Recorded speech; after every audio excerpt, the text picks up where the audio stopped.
प्रेरणास्पद कथा YouTube channel पर मैं धनंजय जैन आप सभी का हार्दिक स्वागत करता हूँ।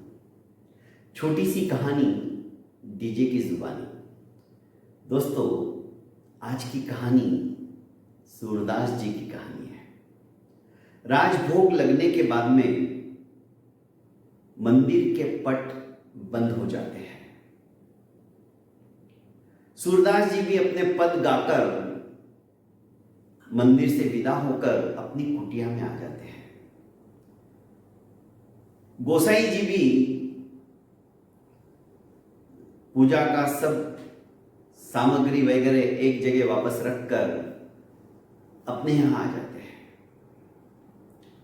ठाकुर जी चुपचाप खिड़की में से निकलते हैं और सूरदास जी की कुटिया में जाकर एक कोने में चुपचाप बैठ जाते हैं। ये प्रतिदिन का सिलसिला उनका। सूरदास जी अपनी कुटिया में आकर भी नए नए पदों की रचना करते रहते थे और भाव विभोर होकर गाते थे और ठाकुर जी सुनते थे। ये प्रतिदिन का सिलसिला था। एक दिन श्री जी जैसे ही ठाकुर जी मंदिर के पट बंद हुए और खिड़की से जाने लगे तो कहने लगी, मैं भी आपके साथ चलूंगी। ठाकुर जी ने कहा, आप यहीं मंदिर में आराम फरमाइए, आप क्यों आती हो? आप कहां जा रहे हो? बस मैं यूं ही टहल के आ जाता हूं। नहीं, आज मैं भी आपके साथ चलूंगी। जिद पकड़ ली। ठाकुर जी ने कहा, ठीक है चलो, पर बोलना तुम्हें कुछ नहीं है, चुपचाप रहना है। आप ऐसे कहां जाते हो? ठाकुर जी ने कहा, चलो। श्री जी और ठाकुर जी दोनों सूरदास जी की कुटिया के अंदर आ गए, एक कोने में बैठ गए। सूरदास जी अपनी सुरीली आवाज में अच्छे अच्छे पदों की रचना करते हुए, आशु कवि थे, भगवत भक्ति के अंदर, प्रभु भक्ति के अंदर, ठाकुर जी की भक्ति के अंदर तल्लीन लवलीन होकर बस वे जो बोलते थे पदों की रचना होती चली जाती थी और ठाकुर जी चुपचाप बैठे सुनते थे। थोड़ी देर के बाद सूरदास जी उठे, अपनी लकड़ी ढूंढी और धीरे धीरे कुटिया से बाहर निकल गए। ठाकुर जी ने राधा रानी से कहा कि चलो हम भी मंदिर चलते हैं। कि नहीं नहीं, सूरदास जी अकेले जा रहे हैं, कहीं रास्ते में गिर गए। अरे सूरदास जी कोई आज से थोड़ी सूरदास जी है, वो तो जन्म से ही सूरदास है, वो बराबर जाके आ जाएंगे। ना ना ना, मैं ऐसा नहीं होने दूंगी। अब सूरदास जी आगे आगे, ठाकुर जी और श्री जी उनके पीछे पीछे चले जा रहे थे। अचानक सामने एक बहुत बड़ा गड्ढा दिखाई दिया तो राधा रानी एकदम से लपकी, कहीं सूरदास जी उसमें गिर ना जाए। तो ठाकुर जी ने कहा, नहीं, मैं इसीलिए तुमको नहीं लाता हूं। अरे उनका रोज का है ये, चलो अभी भी कहता हूं वापस मंदिर चलते, क्योंकि गोसाई जी का समय हो गया है मंदिर के पट खोलने का। यदि वहां पे हम दोनों नहीं दिखे तो मुसीबत हो जाएगी। कि नहीं, इतना बात कर ही रहे थे कि सूरदास जी गड्ढे में गिर गए। अब श्री जी बोली, अब इन्हें निकालो। अरे वो अपने आप निकल जाएंगे, कोई ना कोई सहारा मिल ही जाएगा उनको। नहीं, आप कितने निष्ठुर हो, इन्हें निकालो, उसके बिना मैं नहीं जाऊंगी यहां से।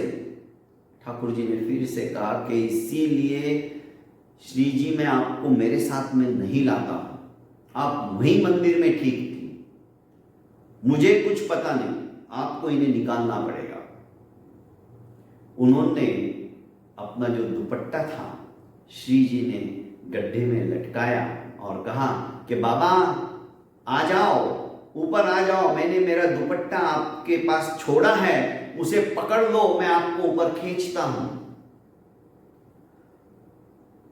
सूरदास जी ने कहा, कौन हो तुम? बस मैं यहीं पड़ोस के गांव का बालक हूं, सूरदास जी ने जैसे ही वो दुपट्टा पकड़ा, उस दुपट्टे से आ रही इत्र की खुशबू आज ही गोसाई जी ने जब भोग चढ़ाया था उसके बाद में छिड़का था, वही खुशबू दुपट्टे में थी। वे समझ गए, क्योंकि बोली से ही लग रहा था कि कोई साधारण बालक की आवाज नहीं है। पर अब तो सुनिश्चित हो गया कि ये दुपट्टा धारी और कोई नहीं, मेरा कान्हा है, मेरा कृष्ण कन्हैया है, मेरी नैया को पार करने वाला खिवैया है।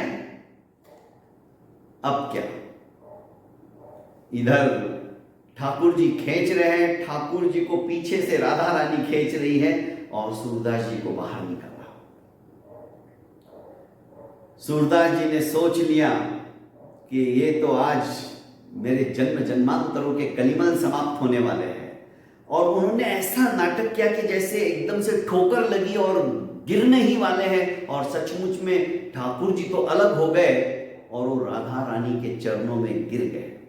अपना मस्तिष्क उन्होंने बराबर राधा रानी के चरणों के ऊपर रगड़ दिया। इसी बीच राधा रानी के पैरों का एक नुपुर, पायजेब में जो घुंघरू लटके रहते हैं ना, वो एक नुपुर उनके हाथ में आ गया। उन्होंने अपनी मुट्ठी बंद कर ली, उठे कि आप कौन हो? बस मैं यूं ही बताया ना आपको कि पड़ोस के गांव का बालक हूं, बस अब हम चलते हैं, मेरे साथ में मेरी सखी है, हम दोनों आए थे, अच्छा हुआ हमने देख लिया, नहीं तो पता नहीं कितनी देर हो जाती, आपको कौन निकालता। और वहां से चलने लगे। थोड़ी सी आगे गए होंगे, राधा रानी ने कहा कि मेरे पायजेब में से कोई नुपुर गिर गया है, इसमें से उसकी आवाज नहीं आ रही है एक पैर में से, शायद वही गड्ढे के पास गिरा होगा। ठाकुर जी ने कहा मैं आपको दूसरा दिला दूंगा, चलो अभी देरी क्यों कर रही हो? गोसाई जी कपाट खोल चुके होंगे ना तो मुसीबत खड़ी आन हो जाएगी। नहीं नहीं, मुझे तो वही नुपुर चाहिए। ठाकुर जी ने फिर कहा अगली बार मैं तुम्हें मेरे साथ बिल्कुल भी नहीं लाऊंगा। खैर वापस आए, सूरदास जी से मिले और कहने लगे कि बाबा कौन भाई, कौन हो तुम? अरे मैं अभी अभी अभी आपको मैंने गड्ढे से निकाला था, मैं वही हूं। कहो कैसे आना हुआ? अरे बाबा के मेरे साथ में मेरी सखी थी, उसका एक नुपुर गिर गया, आपने कहीं देखा क्या? सूरदास जी ने हंसते हुए कहा यदि मेरे पास आंखें होती तो गड्ढे में ही क्यों गिरता, मैंने आपका नुपुर कहाँ देखा? नहीं नहीं बाबा ऐसा नहीं, कहीं इधर ही कहीं गिरा होगा, मैं ही ढूंढ लेता हूं। तो बाबा ने कहा सूरदास जी ने कि मेरे पास नुपुर है, यही तो नहीं है? हाँ हाँ यही है, दे दो मुझे। कि ये तुम्हारा ही है कैसे समझूं?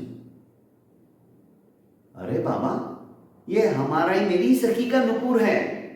कि नहीं, यदि तुम्हारा ये नुपुर ले जाने के पश्चात कोई और दूसरा आया और उसने कहा कि बाबा मैंने आपको बचाया था, अभी गड्ढे से मेरा एक नुपुर गिर गया, वो मांगे तो मैं तो देख नहीं सकता हूं, तो इसकी पहचान क्या? ये तुम्हारा ही है, सबूत तो कुछ बताओगे?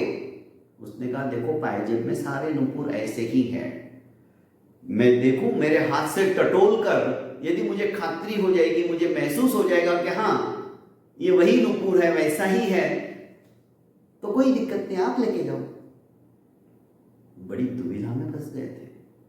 आखिर श्री जी को भी लगा, समझ गई कि सूरदास जी बड़े विचक्षण हैं, उनकी अंतर्मन की आंखें खुली हैं, वे हमें पहचान चुके हैं। आखिर श्री जी ने अपना पैर आगे किया और कहा कि बाबा स्पर्श करो, यही नुपुर है वो। और जैसे ही सूरदास जी ने फिर से वो पैर छुआ, आहा नुपुर देखा और कहने लगे कि हाँ यह वही नुपुर है, और लगाने लगे, लाओ मैं खुद ही लगा देता हूं, पर अब मैं तुम्हें ऐसे नहीं जाने दूंगा, मैं पहचान गया हूं, बिना दर्शन दिए अब मैं आपके चरणों को छोड़ने वाला नहीं हूं। आखिर ठाकुर जी को और श्री जी को साक्षात सूरदास जी को दर्शन देने पड़े। उन्होंने त्वरित उनकी आंखों के अंदर ज्योति जागृत की और सूरदास जी ने नयनारम्य दृश्य साक्षात अपने भगवान को और श्री जी को अपने आंखों के सामने देखा, देखते ही रहे। अब हम जाएं कि जाने से पहले एक काम और करो, मैं पहले जैसा था वैसा ही बना दो, मुझे सूरदास ही रहने दो, क्योंकि जिन आंखों ने अब आपकी छवि देख ली है, मैं अब दुनिया नहीं देखना चाहता हूं, मैं पहले जैसा था वैसा ही बना दो। और दोस्तों, सूरदास जी फिर से सूरदास जी हो गए। एक सत्य घटना है और आज अचानक कहानी ये याद आ गई तो आपके सामने रखने का मैंने प्रयास किया। दोस्तों, भक्त ठाकुर जी के पीछे नहीं, ठाकुर जी भक्त के पीछे रहते हैं। बस होनी चाहिए अंतर मन से सच्ची श्रद्धा, सच्ची प्रतीति, अगाध भक्ति। ऐसी भक्ति यदि मन के अंदर जागृत हो जाए ना, मजा आ जाए। कौन कहता है कि भगवान दिखते नहीं है? कौन कहता है? अरे जब मुसीबत में हम पड़ते हैं ना, तो उसके अलावा कोई दूसरा दिखता ही नहीं है, भगवान ही दिखते हैं सिर्फ। बहुत बहुत धन्यवाद दोस्तों।